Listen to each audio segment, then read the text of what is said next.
I have some tips. Hands and feet, poses.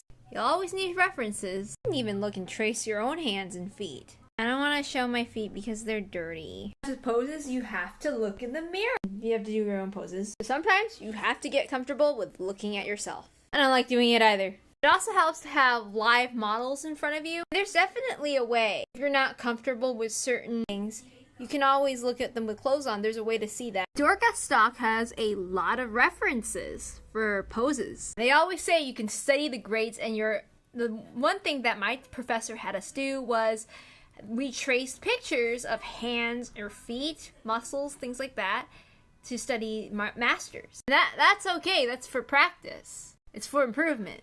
Some people are like, oh no, tracing isn't okay. Don't listen to them. I personally don't trace much, but it can be helpful. The thing I trace the most is my own artwork.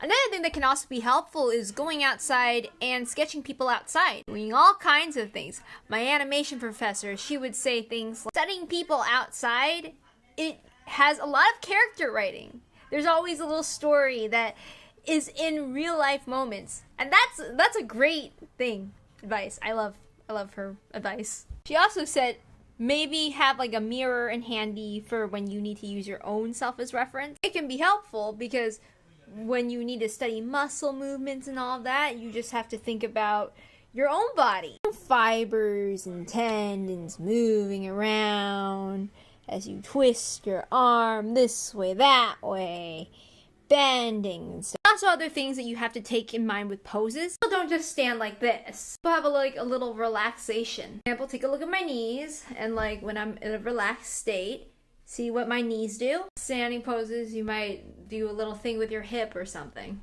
These are little subtle movements in the body. Other shapes to keep in mind when drawing the body, like C curves or lines, straight, direct lines, S curves. Like for example, apply it, they make these shapes. Also make sure that there's a ground plane when you draw people. You never want to make it look like your person is not balanced, because their feet are on the floor if their feet are on the floor. I mean, they could be jumping or they could be off balance, depending on what you actually intend. Always, you can look at some simple shapes. To break down this shape of your own hand, like that. And of course, you would want to turn your hand depending on how you're doing this. More squarish like this, right? But if I turn it, starts looking more like a kind of rectangle thing. The fingers, they're mostly light tubes, right? You just want to make sure that the tubes are like not just like plain unbended tubes, because, well, you know, they bend.